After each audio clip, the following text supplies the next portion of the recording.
विद्यार्थी मित्रांनो नमस्कार. मी प्राध्यापक निलेश लोंढे आणि आपण BA प्रथम वर्षातील मध्ययुगीन आणि आधुनिक पद्यवाङ्मय मराठी पद्यवाङ्मय याचा अभ्यास करत होतो. मागच्या काही तासामध्ये आपण संत साहित्याचे अभंग यांचा अभ्यास केलेला आहे आणि मागच्या तासामध्ये आपण मनमथ स्वामी यांच्या 2 अभंगांपैकी एका अभंगाचा अभ्यास केला होता. त्या अभंगामध्ये आपण पाहिलं होतं की साधू, सज्जन आणि दुष्ट प्रवृत्ती यांचा जो त्रिकोण असतो तो कसा असतो. साधू चांगल्या माणसाला चांगला उपदेश करतो, त्याच्यामुळे साधूचा राग या दुष्ट माणसाला येतो आणि म्हणून तो हळूहळू त्याचं नुकसान करत जातो स्वतःच. तर अशा पद्धतीने आपण एक अभंग पहिला पाहिला होता. आज आपण त्याच्यानंतरचा जो दुसरा अभंग आहे तो पाहणार आहोत. हा दुसरा अभंग सुद्धा सोपाच आहे आणि हा अभंग आध्यात्म क्षेत्रामध्ये लोकांनी कसं वागायला पाहिजे, आध्यात्मिक क्षेत्रामध्ये जर कोणाला प्रगती करायची असेल, सामान्य माणसांना मोक्ष मिळवायचा असेल किंवा परमेश्वराच्या जवळ जायचं असेल, माणसाला पुण्यवान व्हायचं असेल तर कशा पद्धतीनं वागायला पाहिजेत याच्या विषयीचा हा मनमथ स्वामीने अभंग सांगितलेला आहे. पहिल्या ओळीमध्ये ते म्हणतात, आपण दुसरा अभंग घेऊ. मागच्या तासामध्ये आपण पहिल्या अभंगाची सविस्तर चर्चा केलेली आहे. मनमथ स्वामी हे लिंगायत संप्रदायाचे एक महत्वाचे संत कवी होते, हे सुद्धा आपण लक्षात ठेवलेलं आहे. परंतु आणि हे मराठवाड्यातले होते हे सुद्धा आपल्या लक्षात आलेलं आहे मागच्या तासामध्ये. परंतु हे जरी लिंगायत संत असले आणि आपल्याकडे वारकरी संप्रदायात जरी प्रभाव असला तरी या दोघांचेही अभंग हे जवळपास सारख्या स्वरूपाचे, जवळपास सारख्याच पद्धतीने उपदेश करणारे आहेत. वारकऱ्यांकडे गेला तर ते विठ्ठलाची भक्ती करायला सांगतील आणि मनमथ स्वामींकडे आलो तर आपण त्यांना शंकराचं नाम घेताना उपदेश करताना पाहू शकतो. तर ते पहिलाच ओळ सांगतात. अभंग पाहतात आपण दुसरा. सुखे असा ग्रहाश्रमी. पहिला उपदेश आहे त्यांचा कोणता? सुखे असा ग्रहाश्रमी. ग्रहाश्रमी म्हणजे काय? आता हा मध्ययुगातला कालखंड आहे, जवळपास 15व्या-16व्या शतकातला कालखंड आहे. ग्रहाश्रमी म्हणजे तर आपल्याकडे 2 आश्रम मानले जायचे सगळ्यात महत्वाचे. पहिला होता गृहाश्रम, म्हणजे घर आहे, पत्नी आहे, पती आहे, लेकर आहेत, आजी आहेत, आजोबा आहेत, व्यवहार आहे, व्यापार आहे, शेती आहे, नोकरी आहे, याला गृहाश्रम म्हणतात. आणि दुसरा जो आश्रम आहे, म्हणजे दुसरी जी पद्धत आहे जीवन जगण्याची, त्याला आपण संन्यास आश्रम म्हणतो, म्हणजे संन्यास घेणं. संन्यास घेणं म्हणजे काय? तर घर सोडायचं, दार सोडायचं, पत्नीला सोडायचं, पतीला सोडायचं, मुलांना सोडायचं, सगळं सोडून कुठं जायचं? हिमालयात दूर जायचं किंवा एखाद्या तीर्थक्षेत्रामध्ये जाऊन जायचं आणि तिथं भिक्षा मागायची. कारण तुम्ही घरदार जरी सोडलं तर तुम्हाला कपडे लागतात, तुम्हाला खायला प्यायला लागतं, तर तिथं भिक्षा मागायची. जे मिळेल ते खायचं, जे मिळेल ते अंगावर घालायचं आणि आपले आपले कामं करायचे, अध्यात्माचे कामं करायचे. तर त्याला संन्यास घेणं असं म्हणतात. आपल्याला ज्ञानेश्वरांचा उल्लेख माहित आहे. ज्ञानेश्वरांच्या आई वडिलांनी संन्यास घेतला होता, वडिलांनी, आणि परत ते गृहाश्रमामध्ये आले होते. तर यांनी पहिला उपदेश कोणता दिलेला आहे लोकांना? पहा, स्वतः हे मनमथ स्वामी आहेत, स्वतः स्वामी आहेत, परमेश्वराची भक्ती करतात, पण लोकांना उपदेश काय केला? सुखे असा ग्रहाश्रमी. स्वतःच घर, दार, बायको, लेकर, कुटुंब, जमीन, जायदाद, व्यापार, व्यवहार हे तुम्ही करा. आता यांनी काय म्हणायला पाहिजे होतं आपल्याला? की ग्रहाश्रमात कशाला राहतो? हा संन्यासी. पण यांनी संन्यास घ्यायला सांगितलं. हे स्वतः संन्यासी होते, हे स्वतः देवाचे फार मोठे भक्त होते. यांनी स्वतः देवासाठी भरपूर आपलं आयुष्य त्याच्यावर अर्पण केलेलं आहे. परंतु असं असताना सुद्धा लोकांना त्यांनी काय उपदेश केलेला आहे? सुखे असा ग्रहाश्रमी. घरीच राहा. परमेश्वराला मिळवण्यासाठी संन्यास घेण्याची आवश्यकता नाही. देवधर्म म्हणजे घरदारावर तुळशीपत्र घालणं नाही, किंवा जे घरातलं जेवढा सगळा पैसा आहे तेवढा सगळा देवाला दान करून टाका, असं कोणताही चांगला संत सांगत नाही. हे काय म्हणतात? सुखे असा ग्रहाश्रमी. तुम्ही तुमच्या घरामध्येच राहा, तुम्ही तुमच्या घरीच राहा, आईसोबत राहा, वडिलांसोबत राहा, मुलांसोबत राहा, पत्नीसोबत राहा, तुम्ही तुमचे व्यवहार करा. आणि कसं राहायचंय? सुखानं राहायचंय. सुखे असा ग्रहाश्रमी, लक्ष लावा शंकर नामी. पण तुमचं लक्ष कुठे ठेवायचंय? तर शंकराच्या नामावर ठेवायचं. लक्षात ठेवा, शंकर नामी. इथं शंकराची पिंड म्हटलेली नाहीये किंवा इथं शंकराचं मंदिर म्हटलेलं नाहीये, तर शंकराचं नाव घ्यायला इथं सांगितलेलं आहे. या ठिकाणी वारकरी संप्रदायाचं जे आहे, विठ्ठलाचं नाव घ्या किंवा हरिनाम घ्या. इथं त्यांनी काय म्हटलं? हरीच्या ऐवजी शंकर नामी. आता हरीला हर केलं. हरी म्हणजे विष्णू, हर म्हणजे शंकर. तर लक्ष लावा शंकर नामी. कोणावर लक्ष ठेवायचं तुम्हाला? शंकराच्या नामावर. म्हणजे तुम्ही जे काही काम कराल तेव्हा शंकराचं नाम तुम्ही घ्या. पण राहायचं कुठं? तुम्हाला तुमच्या जबाबदाऱ्या पूर्ण करायच्या. तुम्हाला तुमच्या घरामध्येच राहायचं. नटानामी शंकराच्या. नटानामी म्हणजे नटा म्हणजे नटणे. नटणे म्हणजे आभूषण करणे.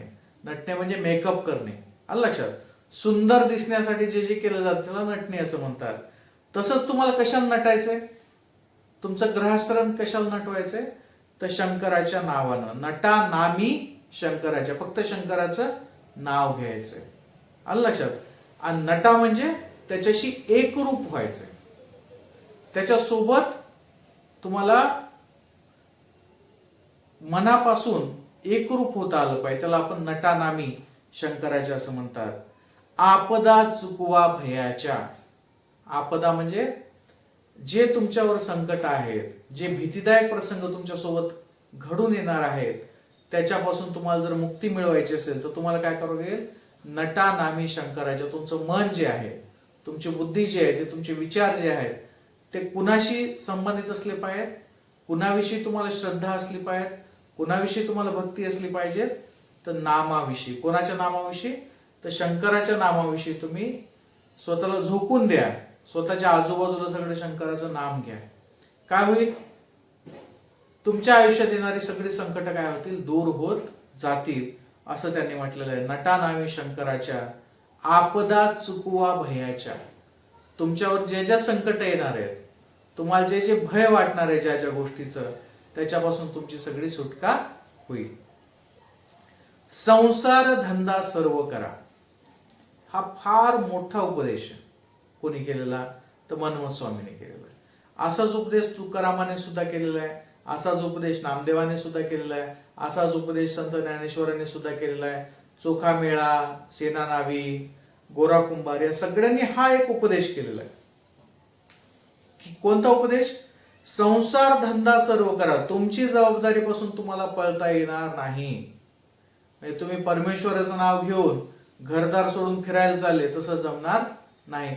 हे मराठवाड्यातल्या संतांचं, महाराष्ट्रीयन संतांचं एक वैशिष्ट्य आहे की महाराष्ट्रात झालेले जेवढे संत आहेत तेवढे कोणीच संन्यास घ्यायला सांगत नाही. म्हणजे घरदार सोडून सगळं सोडून निघून जा असं कोणताच संत सांगत नाही. प्रत्येक संत काय सांगतो? की तुम्हाला इथंच राहायचंय, कुटुंबामध्ये राहायचंय आणि कुटुंबामध्ये राहून तुम्हाला संसार धंदा करायचा आहे.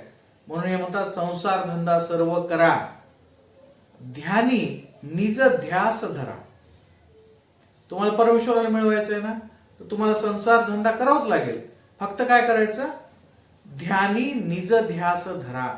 ध्यानी म्हणजे स्वतःच्या मनामध्ये, निज ध्यास धरा. कोणाचा निज ध्यास धरायचा आहे? तर शंकराचा. शंकराचं नाम तुम्ही प्रत्येक क्षणाला तुमच्या मनामध्ये घेतलं पाहिजे. तुम्हाला हे जाणीव झाले पाहिजे की आपल्या आजूबाजूला शंकर आहे, आपण शंकराची भक्ती करत आहोत असं तुम्हाला प्रत्येक क्षणी वाटलं पाहिजे. आणि ते करत करत तुम्हाला सगळे व्यवहार करायचे असतात. आलं लक्षात? म्हणजे पवित्र वातावरणामध्ये तुम्ही सगळं कराल. राग करू नका बोला. राग करू नका बोला. तुम्ही कोणाचाच राग करायचा नाही. कोणी फसवलं तुम्हाला, कोण तुमचं नुकसान केलं, कोणी तुमचा अपमान केला, कितीही कोणीही तुम्हाला त्रास दिला, तर तुम्हाला काय करायचंय? राग धरायचा नाही. मनातला राग जर धरला तर काय होईल? परमेश्वर तुमच्या जवळून निघून जाईल. परमेश्वर तुमच्या जवळून निघून गेला की तुम्हाला नामस्मरण करता येणार नाही. नामस्मरण नाही करता आलं की मग तुम्हाला ग्रहाश्रमामध्ये सुख मिळणार नाही. तुमचे व्यवहार यशस्वी होणार नाहीत. कारण की आता हे मध्ययुगातले लोक आहेत. मध्ययुगामध्ये देवभोळेपणा हा सगळा प्रकार असतो. आणि हे जे संत आहेत हे तर सगळ्यात मोठे देवभोळे, कारण की मुळातच ते संत होते. तर यांनी काय म्हटलं, राग धरू नका बोला. तुम्हाला बोलायचंय, राग न धरता सगळा व्यवहार करायचा आहे. रात्रंदिवस विवेकाला. कशाला बोलायचंय?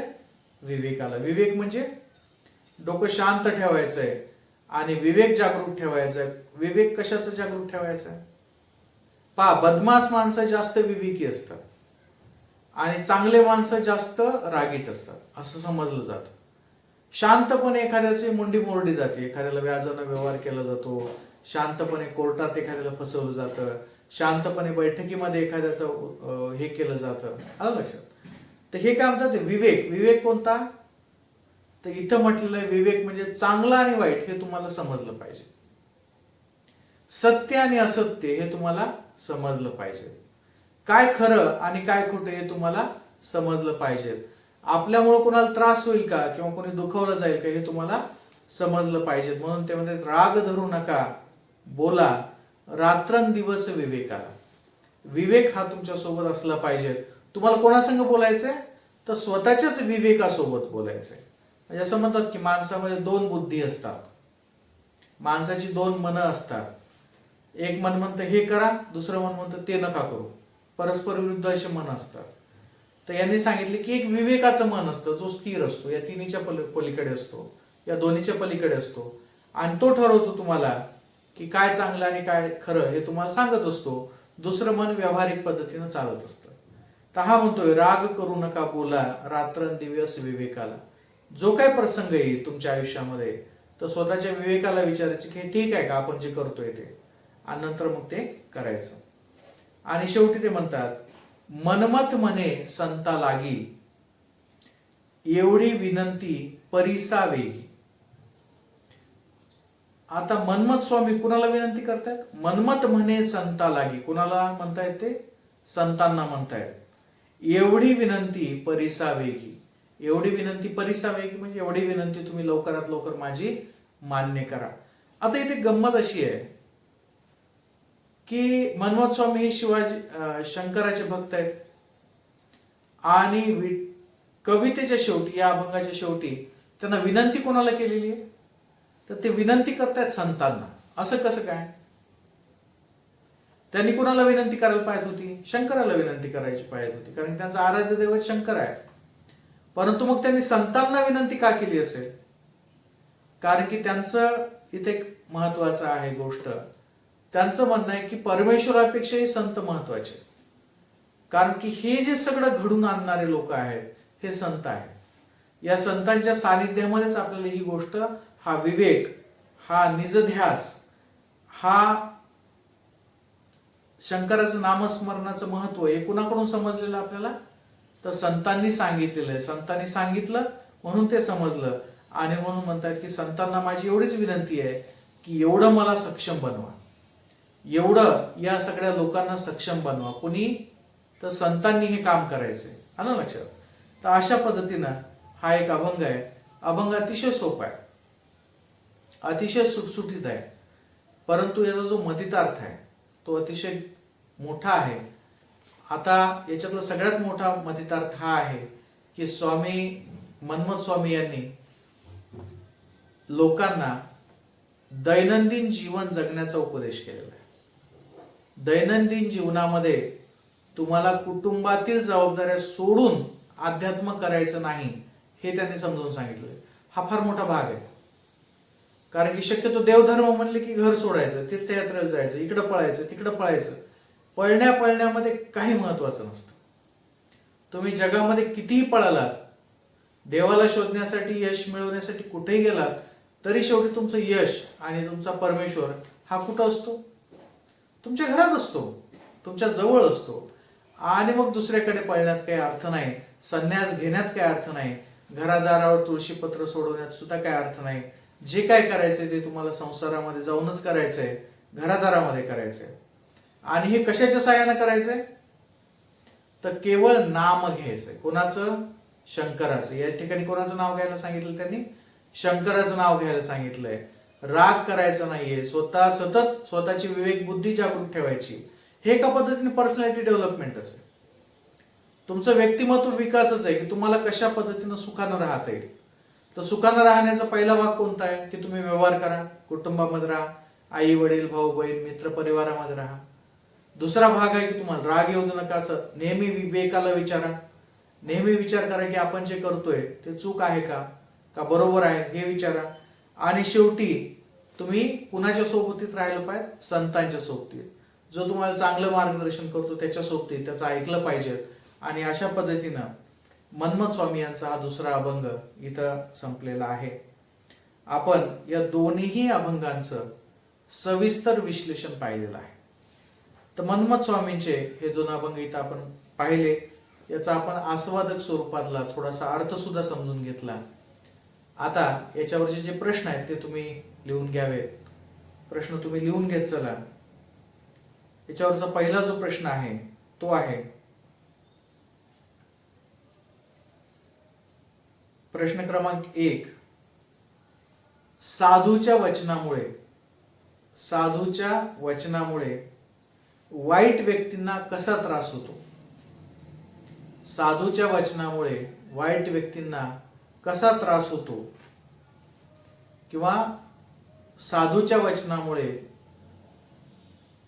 वाईट व्यक्तीला त्रास का होतो असे मन्मथ स्वामी यांना वाटते? साधूच्या वचनामुळे किंवा साधूच्या उपदेशामुळे वाईट व्यक्तीला त्रास का होतो असे मन्मथ स्वामी यांना वाटते. आणि त्यांचं विश्लेषण लिहायचं. प्रश्न दुसरा, मन्मथ स्वामी यांच्या अभंगांचा दोन्ही अभंगांचा आशय तुमच्या शब्दात सांगा. मन्मथ स्वामी यांच्या दोन अभंगांचा आशय तुमच्या शब्दात सांगा. तर हे जे प्रश्न मी दिलेले आहेत हे प्रश्न तुम्ही ऐकता, मी जे विश्लेषण केलेलं ऐकता तेच प्रश्न घ्यायचे, तेच उत्तर याच्यामध्ये लिहायचं आहे. म्हणजे तुम्ही जे ऐकलेलं आहे ते तुमच्या लिखितबद्ध तुमच्या डोक्यामध्ये ते बसेल आणि नंतर मग तुम्ही विसरणार नाही. तर अशा पद्धतीने आपण आज इथं थांबूयात. पुढच्या तासामध्ये संत तुकारामाचे अभंग आहेत आपल्याला. संत तुकारामाचे 2 अभंग आहेत. ते सुद्धा अशाच पद्धतीचे व्यावहारिक शहाणपण शिकवणारे आहेत. तर ते आपण पाहूयात. इथं थांबूयात. धन्यवाद.